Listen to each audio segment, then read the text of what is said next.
Good afternoon, veterans, families, caregivers, and members of the Guard and Reserve. Thank you for joining the Michigan Veterans Affairs Agency Virtual Coffee Hour Question and Answer Teams presentation.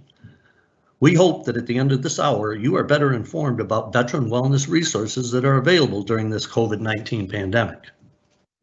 This presentation will be recorded for future use, including MVAA social media. Please submit any questions for our presenters by using the Q&A icon on the control bar that appears as you hover your cursor over the screen. Our moderator will select questions that will be presented to each of our guests. If you see a question pop up in the Q&A box that you think is important, then please like that question so we can gauge how many of our listeners would like to hear it answered. We encourage any follow-on questions be directed to our Michigan Veterans Resource Service Center at 1-800-MICH-VET. That's 1-800-MICH-VET. Today's panelists include Karen McCloskey, Health Strategy Analyst for the Michigan Veterans Affairs Agency, Sarah Richards, Case Management Coordinator and Clinical Social Worker with the VA Ann Arbor Healthcare System, Kai Gritter, Extension Health Educator and SNAP for Veterans Program Coordinator with the Michigan State University Extension Office, Go Green, and Jeannette Lauren, a registered nurse and diabetes nurse consultant with the Michigan Department of Health and Human Services Diabetes and Kidney Unit. I'm Dave Dunkel, Strategy Specialist with the MVAA. I'm retired Army, and I will be your moderator today. So first off, I'd like to introduce Karen McCloskey. She's my co-worker and health strategy specialist for the Michigan Veterans Affairs Agency. Her focus is mainly on the health and wellness of veterans, including mental health and suicide prevention.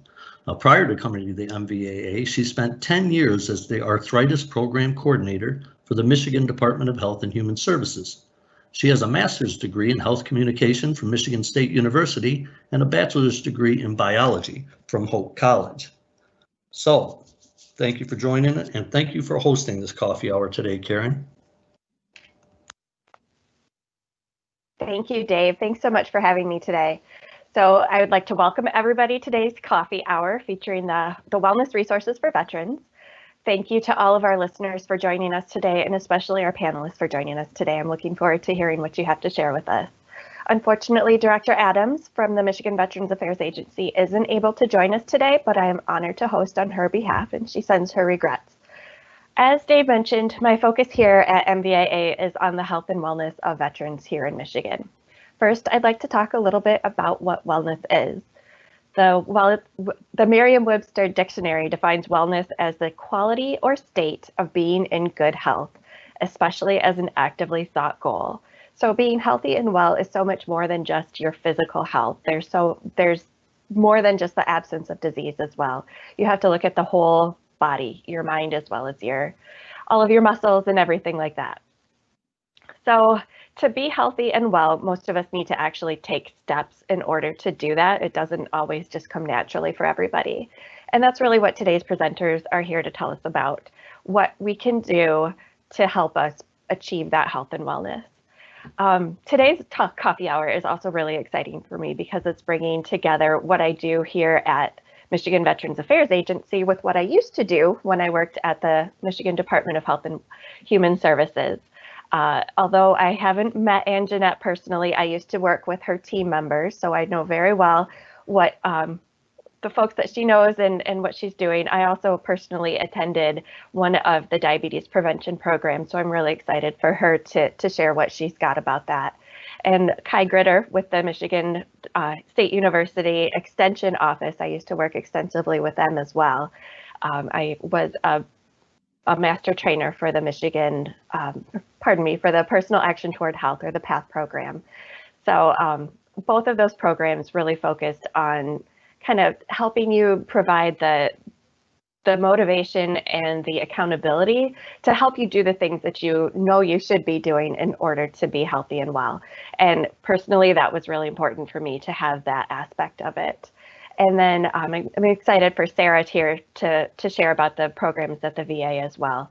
When I first started working with veterans and learning more about the programs that the VA offered, I was really excited to hear about this whole health initiative, because again, it focuses more on just the physical health of our veterans. there's so much more that we need to do to be healthy. So I'm excited to hear what she has to say. All of these programs do also have an evidence-based program behind them. So there's research and science behind these programs to show that if you do attend them, they do have an improvement in your life. So that's exciting as well. One thing I want to mention is that if you are a veteran in crisis, or if you're worried about one, please don't hesitate to call the Veterans Crisis Line. You can call them at 1-800-273-8255 and press 1. Again, that's 800-273-8255.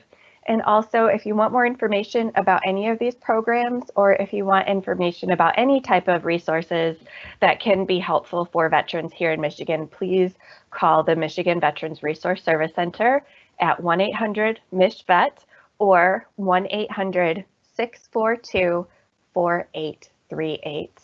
Thank you again for joining us today. And Dave, I'll turn it back over to you.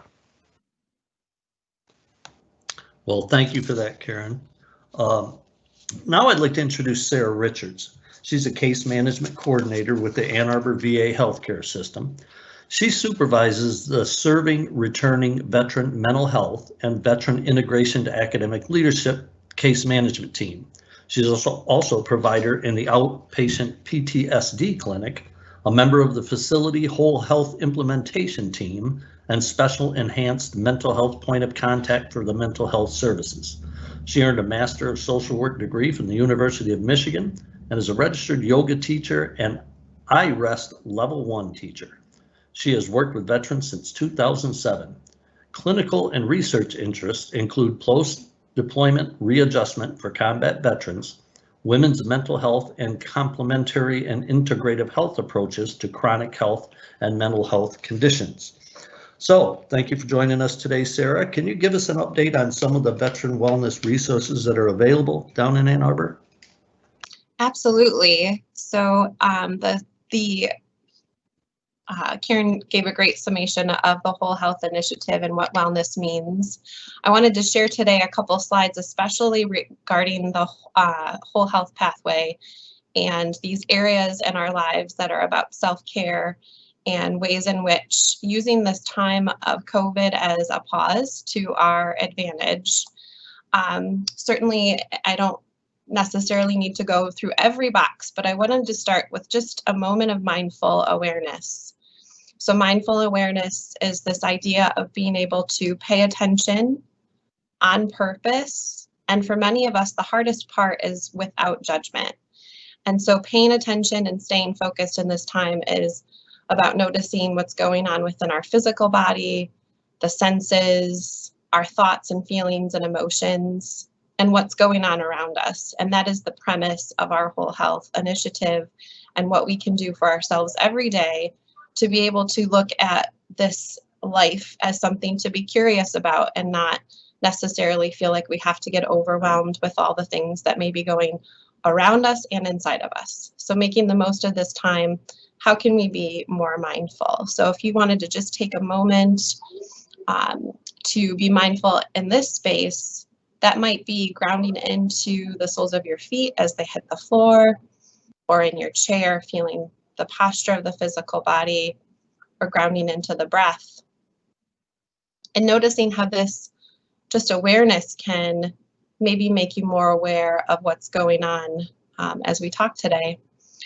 The Whole Health Initiative is one in where our VAs are moving towards a disease management and find it, fix it approach to be able to see ourselves as providers and the folks that we serve as whole people, and to be able to recognize what matters most in their lives. If you want to just advance to the next slide.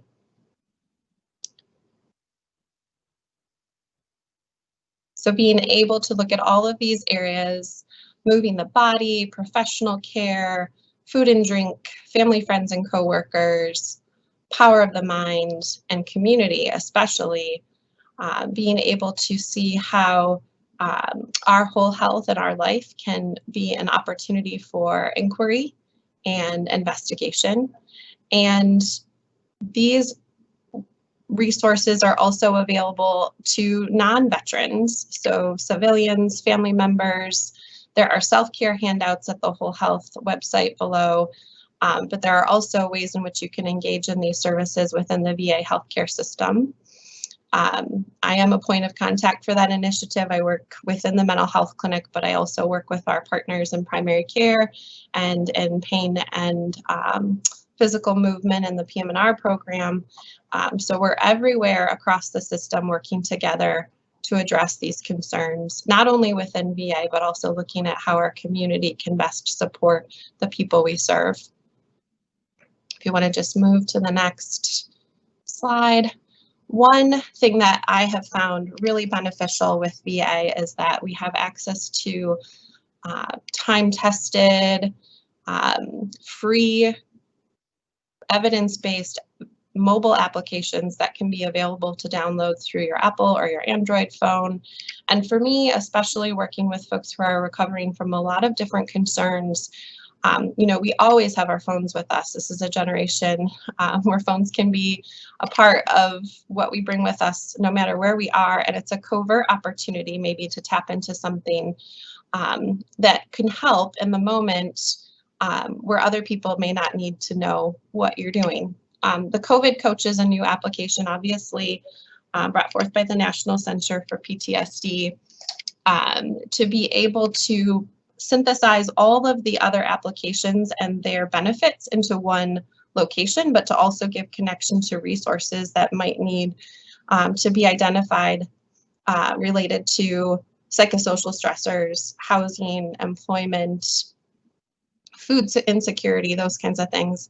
Learning to be able to have at hand ways in which you can improve your well-being, track your mental health, your personal goals, access the tools for coping and self-care, mindfulness, meditation, movement, being able to tap into things that maybe might not be a part of what is something you get to really spend some time with, maybe looking at your spirituality, your faith, what matters most to you. And this is an opportunity to have that all in one place, provided by the National Center for PTSD, free and accessible to veterans and non-veterans. Moving to the next slide. So this is an opportunity to get education to help improve your own well-being during the pandemic and beyond. Really, you know, multimedia approach for tools, whether that's recordings, videos, handouts that are digital that you can use. I will mention with the trackers and the personal goals, those are for you. So many times applications might have information that can be shared automatically with a provider. There are some applications that might track blood pressure or blood sugars and things like that. Those trackers are for you and they're private and they do not need to be shared unless that's something that you want to be able to share as a talking point with providers. The resources for additional support are national, many of them, but you can also, they might spur questions that are related to things that you want to know whether or not they exist within your community. So that is really helpful just to think, oh, this is something that is national and it's also something I might be able to find locally. And our case management team and the providers, especially within the social work department of VA, do a lot of that work to help people identify things in their community so that they don't have to try to wayfare on their own. One other thing I found really helpful with the resource section of this application is that it also gives ideas for family, individual, for caregivers of veterans and for caregivers in the community, so that it's a broad depth of looking at if you're in isolation at home by yourself, if you are home with children, if you're trying to balance working full-time while other people are in quarantine. So thinking about all of those different audiences, it's a really holistic way of supporting all who might be impacted. Moving on to the last slide. Now, this is something that was put together just recently through the Office of Patient-Centered Care and Cultural Transformation, which is the governing body of our Whole Health Initiative. This is a hyperlinked web resources, videos. The self-care practices are really great because they're really short. It might be an intro to care. It might be a reminder of something you could tap into, whether that be Tai Chi or yoga or meditation. You just have to have access to the internet. And if you don't have access to the internet, some of these resources can also be provided through telephonic modality. So the War-Related Injury and Illness and Study Center, there are 3 main sites across the country, but they have mindfulness and meditation practices, including yoga nidra, through the telephone, through Advanced Line. So you can call in certain times during the week and be able to practice without having to have access to the internet, just access to a phone line. My goal today really was just to give you a snapshot. When I went through yoga teacher training, my teacher talked about how, you can spend 200 hours studying yoga, but you might just understand a freckle. And I probably gave you like an 80th of a freckle. So there's a lot of information here. It's just, an awareness and to let you know that we're here and we're working on this transformation of our healthcare system and we're here to help. Thank you. Thank you so much for that, Sarah. Next up, I'd like to introduce you all to Kai Gritter with the MSU Extension office. She is an extension educator with Michigan State University Extension. She serves as program coordinator for SNAP for Vets Outreach Program. She and her team promote the food assistance program to veterans statewide and provide support during the application process if needed. In her role as educator, she facilitates social emotional learning programs in the Saginaw, Bay, Midland, Genesee, and Shiawassee County areas. She received her Bachelor of Science degree from the University of Toronto and her Master of Science in Health Education from the University of Michigan in Flint. So good afternoon, Kai, and there might be veterans out there who are not familiar with the Michigan State University Extension Office. Can you describe your work and how it impacts veteran wellness here in Michigan? Sure, thank you for that introduction, Dave. Good afternoon to everyone. As Dave shared, my name is Kai Gritter, and I am based in Saginaw County. If we could go to the next slide, please. As you can see, MSU Extension has offices in all 83 counties. We have staff providing a wide range of programs and services that support the health and wellness of families, businesses, and environments. As you can see, we have these 4 institutes that address all of these areas. Today, I will highlight the health and nutrition programs that could be of benefit to the veteran community. I'll give a brief description and will provide links to upcoming online sessions. We have transitioned to online programming. And we always welcome partnerships and invite you to reach out to us if you'd like to arrange a session or a series. So I'll start by sharing about our health programs. Next slide, please. Stress Less with Mindfulness. As was shared before, mindfulness is very helpful to improving our health and wellness. This is a free program that we offer at MSU Extension. It helps reduce worry, depression, and physical tension. And this workshop discusses and applies mindful breathing, mindful eating, walking, thinking, and laughter. We recently hosted a series in June and actually promoted it to all our veteran contacts. We had about 80 participants in that session. It was a mixed group, and it was very well received by those in attendance. We can also offer our Stress Less with Mindfulness program as a standalone session. And around July 4th, we thought it would be a good idea and fitting to offer a couple mindful eating sessions. Those were also quite well received. So you can register for upcoming sessions that will be offered in August and September by clicking the links. This presentation will be available to you after the fact. We also have mindful educator sessions that are coming up soon. As we approach the new school year, it would really be of benefit to veterans who are serving as staff or educators to pre-kindergarten through high school age students. This is also free. However, if participants need continuing education hours, there is a $15 charge. Most of our programs are free though. The final thing I'll talk about on this slide is farm stress training. This is for veterans who might be involved in farming. This is a free training and it's open to the public. I've included the link if someone wanted to sign up for that course. And if you'd like more information about these programs, please notice the links at the bottom of the slide. Next slide, please.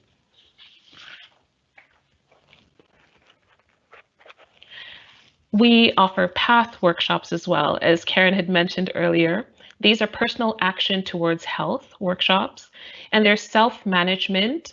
They are online and they're designed for people living with chronic diseases or chronic pain. There is a specific PATH workshop that is for individuals who are living with diabetes. And once these slides are available to you, you can just click the link to register if any of these interest you. We also offer Relax Alternatives to Anger. This is a really great option for families. It helps teens, parents, couples, or caregivers manage anger and stress and just develop the communication and problem-solving skills that are needed for building healthy relationships. This can either be done in a group online through a Zoom or as a self-paced online course. Once again, it's free, and I've included a link for an upcoming series that'll be in August. Next slide, please. Since 2017, Michigan State University Extension has been offering mental health first aid training. This program teaches participants how to help people who may be experiencing a mental health problem or crisis. The curriculum just got updated and will actually include a virtual component. So once training is complete, our team will look to start scheduling sessions in the fall. We're also planning to get trained in the veteran module, and this is veteran-specific offerings that will be available later on in the year. Another program that we have is MySuper, which is Michigan Substance Use Prevention, Education, and Recovery. The goal of this program is to increase awareness of opioid misuse in rural communities. The website is full of so many resources, and if you'd like the staff who run this to host a specific presentation for a veteran audience, please click on that link and reach out to them. They'll get back to you as soon as possible. If we could move on to the next slide, please. We also have a National Diabetes Prevention Program. This would actually be beneficial for veterans who have a high risk of type 2 diabetes or who may have been exposed to Agent Orange or other herbicides during their military service. I've attached a link to the program to register. It is a year-long program, and it starts in September. We also offer Tai Chi for arthritis and fall prevention. This program combines slow movement, deep breathing, and focused intention to help individuals improve their stress, balance, and posture. This would really be beneficial for veterans who may have been injured during military training or service. Classes are regularly being offered, and the link will connect you to the facilitators who can let you know of the next class. Finally, the health program I'd like to highlight is our Powerful Tools for Caregivers. This is a 6-week program, and it's helpful for family caregivers, and it introduces self-care tools that can improve the well-being of the caregiver. With most veterans being 65 and above, this would be beneficial for their spouses or their children who are serving as caregivers for their aging loved ones. I have a link to our events page, which keeps updating with all our upcoming health programs. If we could move on to the next slide, please. In addition to all these programs, MSU Extension also has a wealth of online nutrition and physical activity programs. And these programs teach participants how to establish healthy nutrition and eating habits and to increase their time spent being physically active. I've listed 3 examples of the programs that we have. My Way to Wellness is a self-paced and online course. Eat Healthy, Be Active. This is for adults. And then we have the Summer Fun series. This is great for families. And here, food safety educators give weekly workshops on how to handle and prepare food safely during the summer. They demonstrate a kid-friendly recipe each week. It's really fun, and it would be great for kids to get involved. These are all free programs. They're funded by the Michigan Department of Health and Human Services as part of SNAP-Ed. And SNAP-Ed stands for Supplemental Nutrition Assistance Education Program. SNAP, which is formerly known as the Food Stamps Program, helps individuals experiencing food insecurity to have access to healthy food and support. all within a limited budget. And by doing so, they can improve their health and wellness. Although some veterans are utilizing SNAP benefits, a recent survey, the National Health Interview Survey, showed that almost 60% of eligible veterans are not enrolled in the program. And this is why MSU Extension has been intentionally reaching out to veteran communities to promote the SNAP benefit. If we could move to the next slide, please. So here's the team. Our team is made up of diverse staff. I work with Dr. Deanna East. She's the principal investigator of the grant. And I also work with military veterans, Dr. Adam Ingrao, Steve Whittington, and Jim Yates. Jim, Steve, and I are all trained as MyBridges navigators, and we can provide assistance during the benefits application process. I will now invite Steve to speak a bit more about the program, and he will close out our presentation. Thank you. Thanks, Kai. Good afternoon, everybody. My name is Steve Whittington. I'm the West Michigan Veteran Program Instructor. And on the next slide here, if we could advance forward. These are examples of our SNAP outreach materials. And although 1.3 million military veterans utilize SNAP benefits nationwide, a large number of SNAP eligible veterans are not enrolled in the program. This may be due to a lack of awareness of the program itself, but there also could be a stigma towards the program held by that military veteran. So to address this problem, we created culturally relevant SNAP outreach materials for veterans with information about SNAP and how to apply for the benefit. What we wanted to do and what we aimed to do was to promote the benefit that many military veterans fought for. This is a federal benefit, and remove the stigma for some veterans that they may have about receiving food benefits.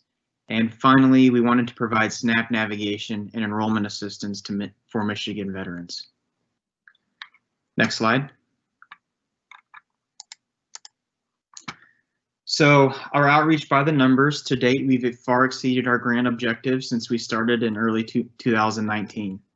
We've distributed over 21,000 outreach materials statewide. We've reached over 1,400 veteran service providers, hosted outreach tables, and presented at over 100 different events. And overall, we've reached about 2,800 veterans with all of our efforts combined.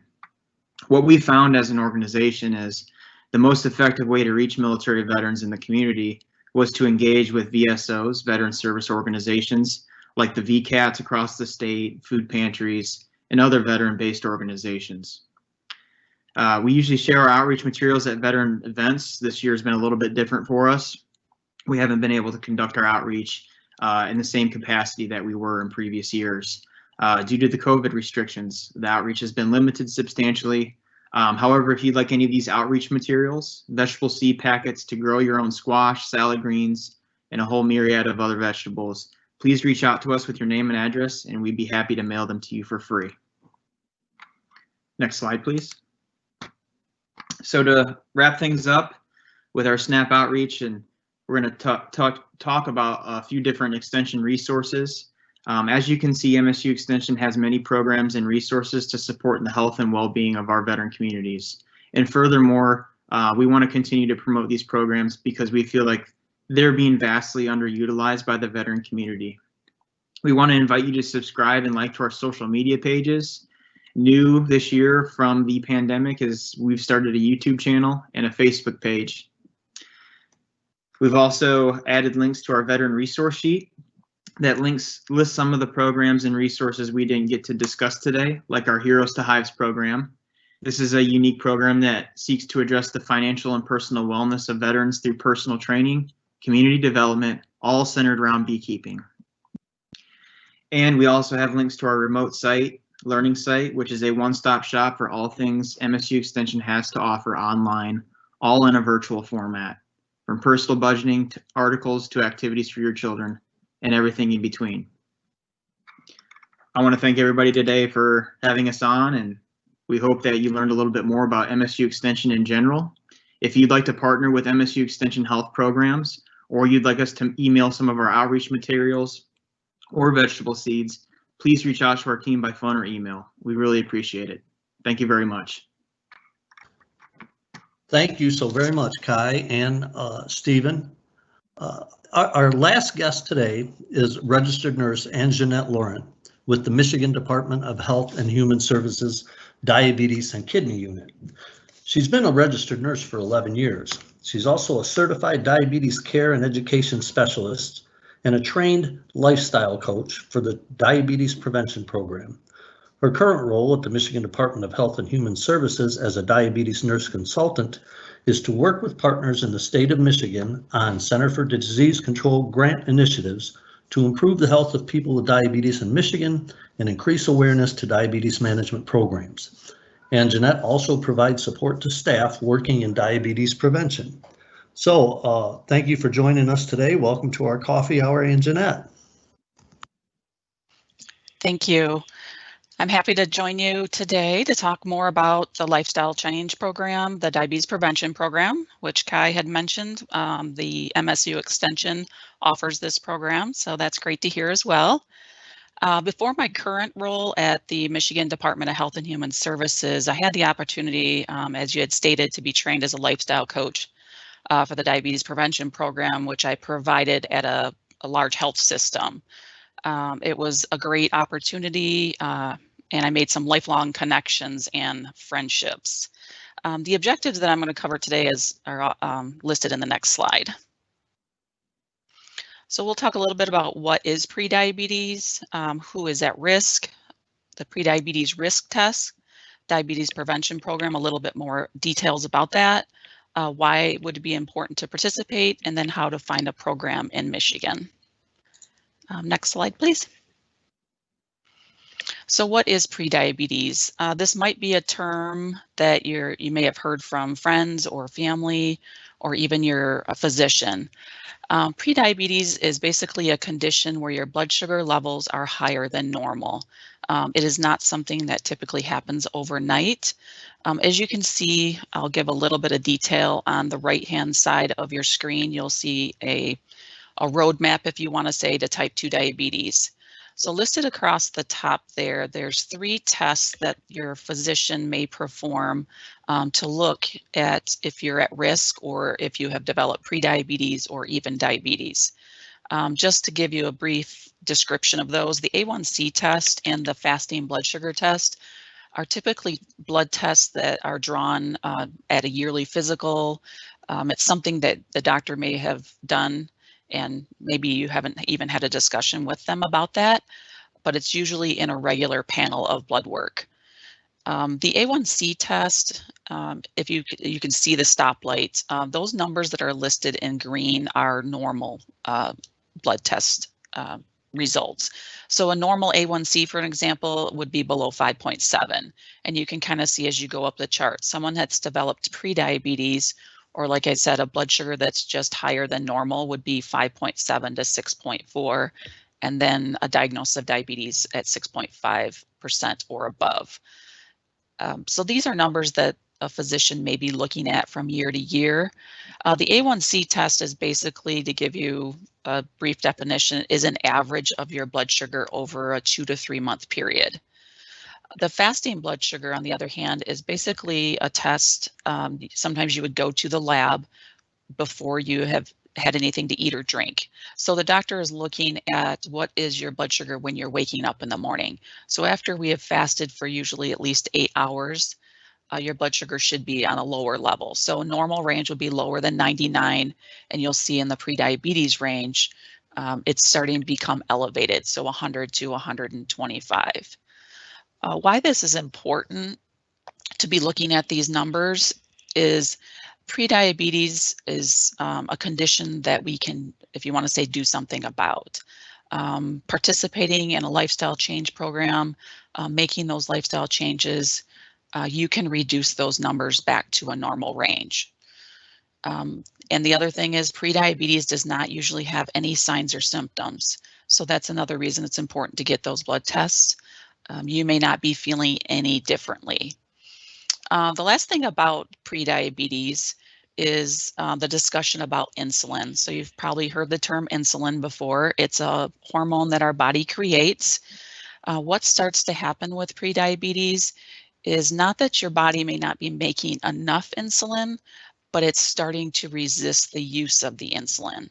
We call it insulin resistance. So the best way I try to describe this condition is think about insulin as being like a key to a door. So our body releases insulin when we eat foods, specifically sugars and carbohydrate foods that turn to sugars.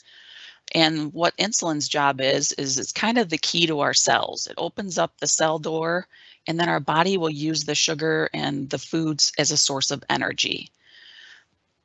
Kind of another way to think about the insulin resistance when our body is not using that insulin properly. Think about if you were to go to start your car door or car and you grabbed your keys, but you grabbed the wrong set of keys. So you tried to put those keys in the ignition and it wouldn't start your car.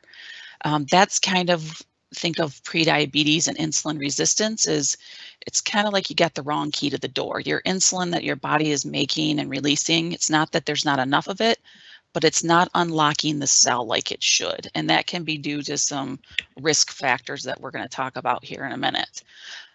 So go ahead and advance to that next slide. So who is at risk? So these are some of the risk factors for people to develop prediabetes. Some of the risk factors we can change, they're modifiable. Some of them we cannot. Being overweight, so that is definitely a modifiable risk factor, we call it. Your age, that's not something you can change, but people that are 45 years or older do have a risk for prediabetes. Family history, so having a parent, brother, sister, someone in the family, close relative with type 2 diabetes puts you at risk. If you're physically active less than 3 times a week, that puts you at risk.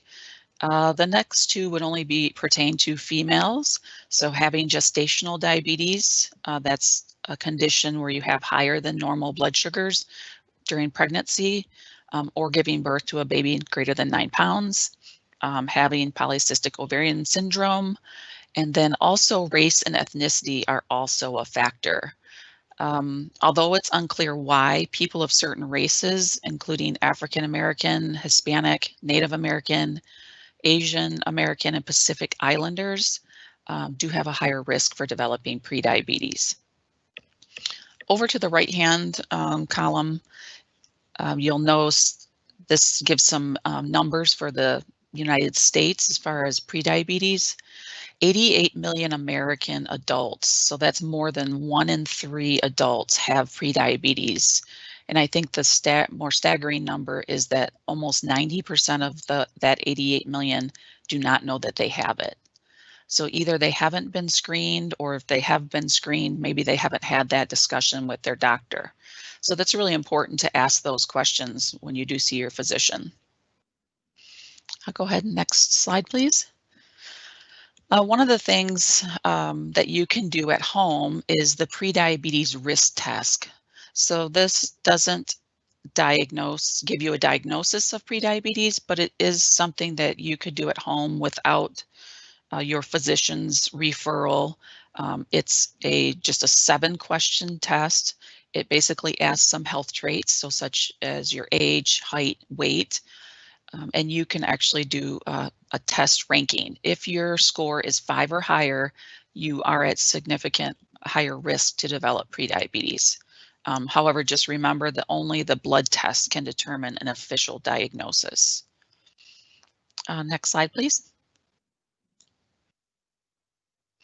The diabetes prevention program, some of the key components is it is a CDC, so Center for Disease Control approved curriculum. It includes lessons, handouts, and other resources that the CDC has put together. It's presented by a specially trained lifestyle coach, so they went through some significant training. It's typically a group class to provide support to people. It allows those individuals, if they have similar goals, challenges, to kind of share their ideas, some of their challenges, celebrate their successes, and work through to kind of overcome some of those obstacles. Just to give you an example of one of the groups that I had an experience with at the health system I taught, it was a group of actually moms who had gestational diabetes. So having gestational diabetes, does qualify them for the diabetes prevention program. So this was a group of about 12 moms, brand new moms. They all joined our program for the year-long diabetes prevention program. They had very similar challenges being new moms. They had little ones, and actually 3 of the moms in my class had sets of twins. So they had some different challenges there, but it was exciting to see how they came together as a group. Each week, somebody might not have had the greatest week, but they had a lot of support, how to maybe work through some of those challenges, whether it be lack of sleep, how do I get to the grocery store and buy healthy foods to prepare? So they had a lot of ideas to share, and they were a very successful group. Actually, 2 of the moms in our group lost over 50 pounds during that year. They actually did a program on the local news about their success. Next slide, please. This is a brief video I'm going to show. It's about 2 minutes to provide you, was put out by the CDC to provide you a little more information about the diabetes prevention program.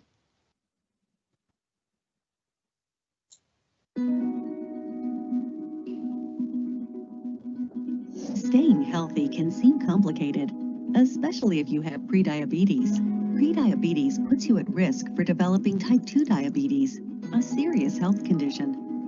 That's why CDC developed a lifestyle change program to help you reduce your risk of type 2 diabetes and improve your overall health. This program will take the guesswork out of losing weight, eating better, and being more active. You'll learn new ways to stay healthy and sustain those changes over time, such as how to exercise when you can't go outside, and how to eat healthy even on your busiest days. When you join, you'll get a full year of support from a trained lifestyle coach to help you set and achieve realistic goals, keep you motivated, and manage stress.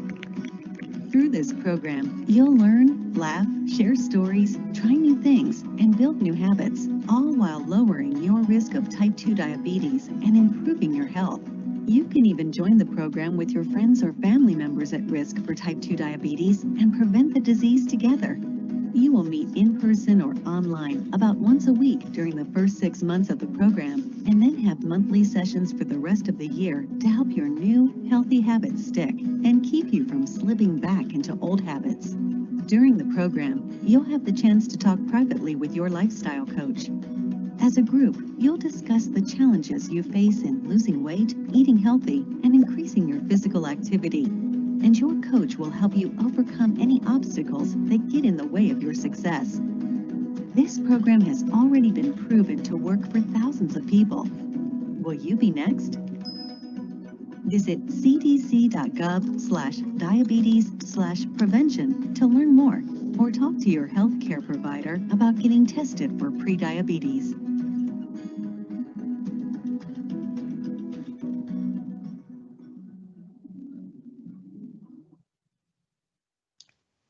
Next slide, please.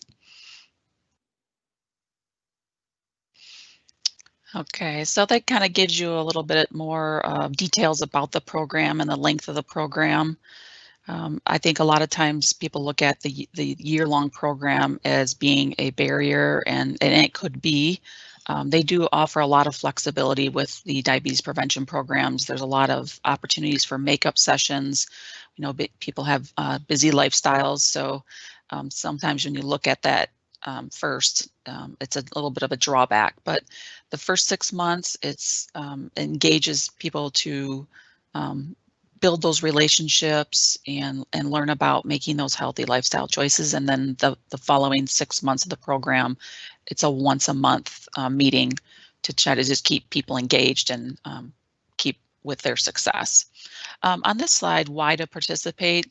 The CDC, when they developed the diabetes prevention program, did a lot of studies, and they found in that the middle bubble there, losing 5 to 7% of body weight and increasing your exercise to 150 minutes per week cut risk for developing type 2 diabetes by up to 58%. So if you think about 5 to 7% of your body weight, if you're a person that's 200 pounds, that's 10 pounds. So that's the goal with the program, is to try to lose that 5 to 7%.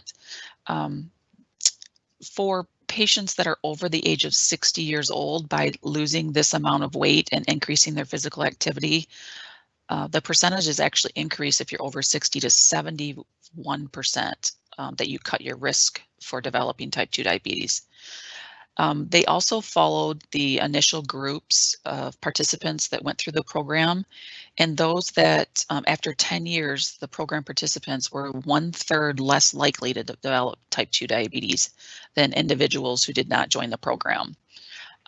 Some of the other things that you're learning through healthy food choices, it's helped to lower risk of heart attacks and strokes, and also just improve overall health and increase energy levels.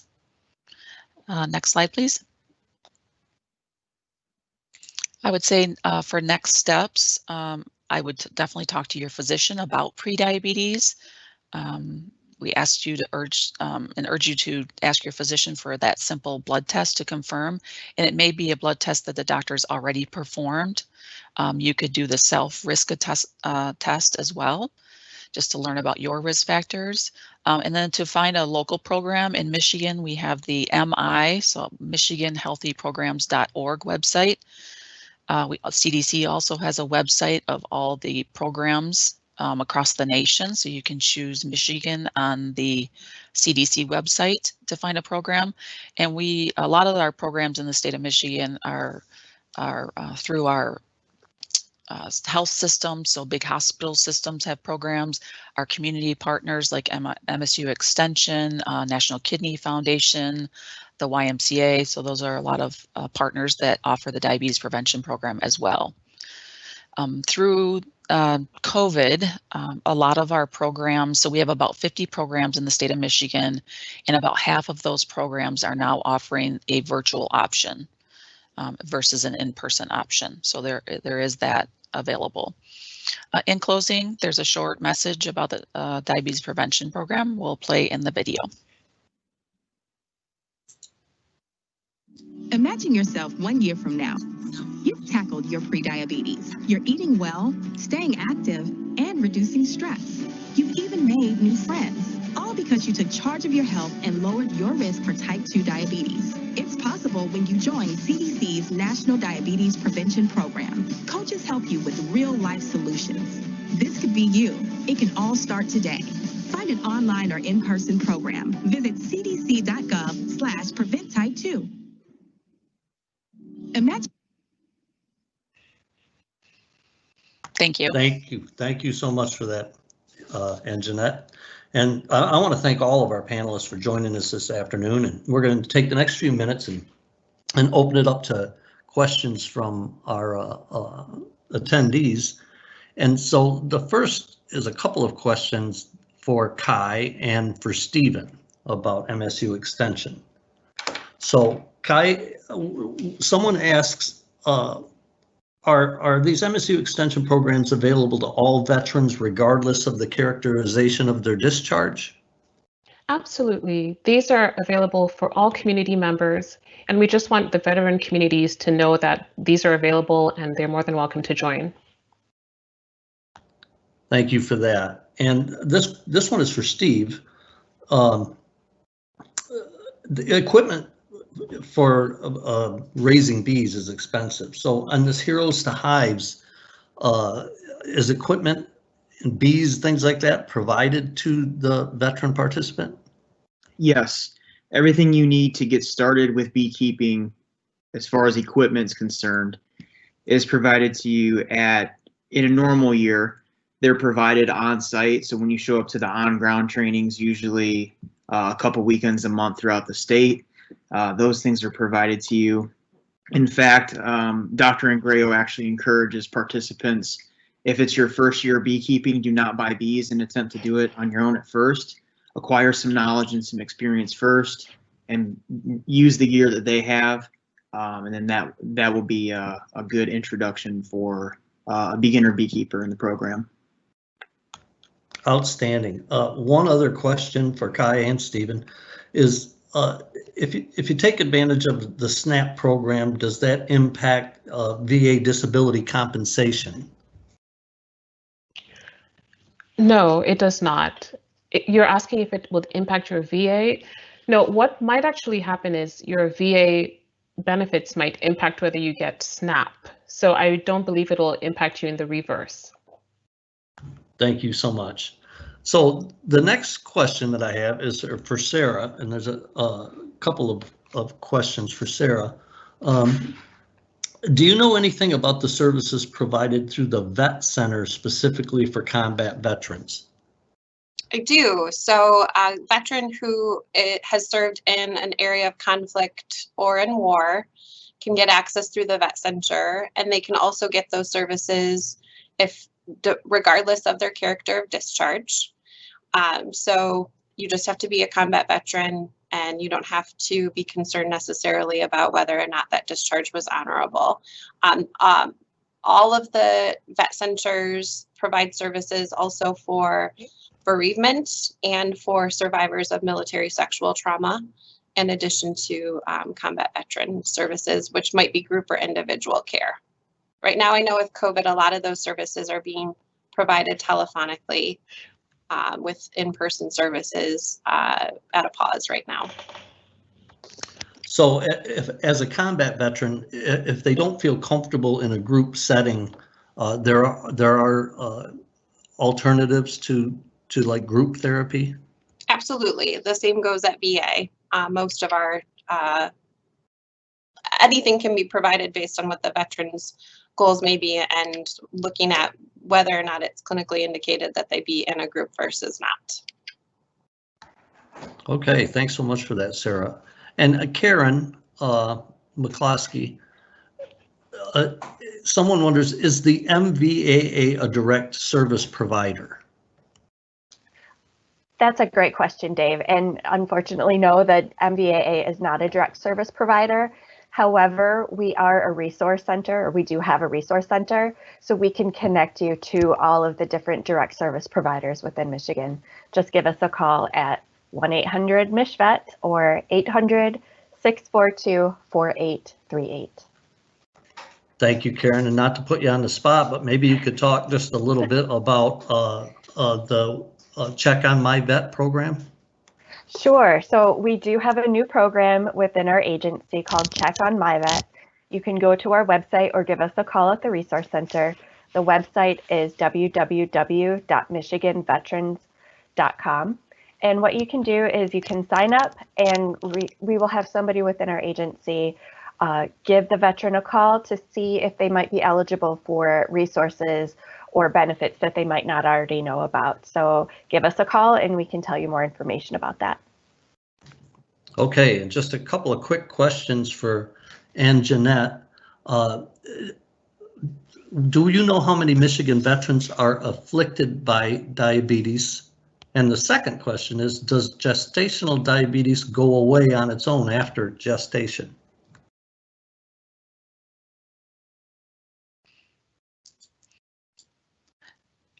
Sorry about that. I had myself muted.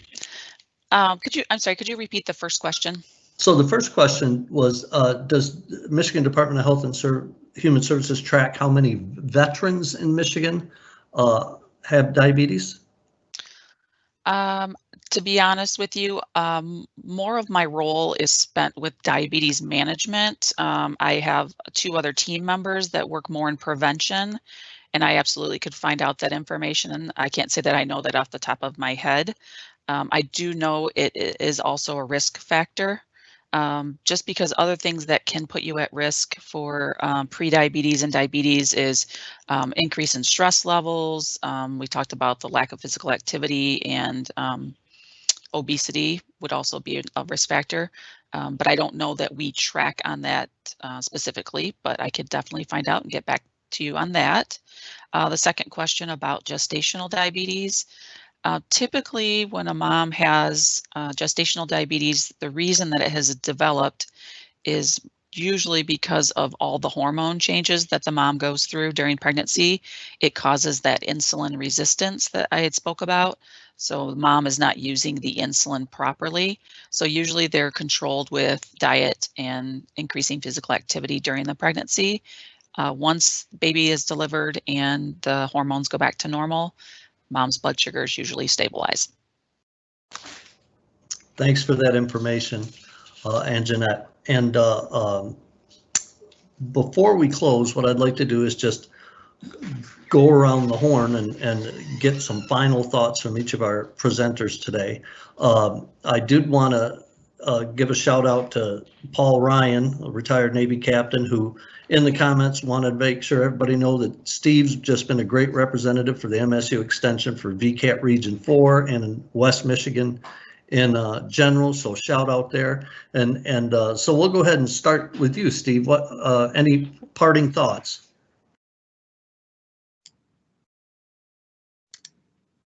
Yeah, no parting thoughts. I just want to thank Paul for the shout out. It's been a really awesome 1.5 years since I've taken on this job, and I'm just happy to see the MSU Extension grow to help support veterans more across the state. It's been a really awesome experience to see it happen. So thank you. Anything to add to that, Kai? Oh, absolutely. I second what Steve said, and I've heard it said that MSU Extension programs are like a best kept secret. Well, we're trying to get the word out, and we want you to please share as much of this information with your families, your friends, your communities, because we do not want to be a well-kept secret. We want the word out. And if you have any questions, if there are any of the programs that interest you, please reach out to us. We have provided our contact information. And so we want to be your direct point of contact so we can help you navigate our system and get the help and the services that you need. Thank you. Thank you, Kai. And Jeannette, any final words you want to leave with our listeners? Just wanted to let everyone know that all of us in the Diabetes and Kidney Unit at Michigan Department of Health and Human Services, we're working along with partnering with this Centers for Disease Control on grant activities to understand more about prediabetes and diabetes and how we can best serve Michiganders. Thank you so much, Jeannette. And Sarah, any parting sentiments from the VA and our healthcare system? I just wanted to thank Karen for remembering me from last year at our mental health summit. I know it can be really difficult in this time to maintain connections and provide these opportunity for very important vital resources across our state. And I just wanted, I feel honored to be a part of this today, and know that our doors are not closed. We're here to serve veterans. We have not closed. We may be pivoting and looking a little different in the time of COVID, but our care and our mission have not waned. Thank you. Thank you so much, Sarah. It's nice to know you folks are out there. So we started off the top of the broadcast with Karen. And so Karen, any final words from the MVAA? Again, I just want to thank everybody for all of the information that you shared. We have some great programs throughout Michigan, and I hope that veterans are willing to take some actions to help them be healthier and well. And we look forward to seeing you at our next coffee hour. Thank you. Thank you so much, Karen. So in closing, thanks for everybody for participating in this afternoon's virtual coffee hour, our presenters, our listeners, those that dialed in. If you still have questions about any of the benefits or the services you or a caregiver or your family have earned, please give us a call at Michigan Veterans Resource Service Center, 1-800-MICH-VET, 1-800-MICHVET, to speak to one of our Resource Service Center technicians. You can also visit our website at www.michiganveterans.com. That's www.michiganveterans.com, Michigan Veteran being all one word. Please join us for our next coffee hour on August 6th at 12 o'clock when we will be focusing on veteran mental health resources during the COVID-19 pandemic. Thank you. Stay safe. Have a great rest of the day.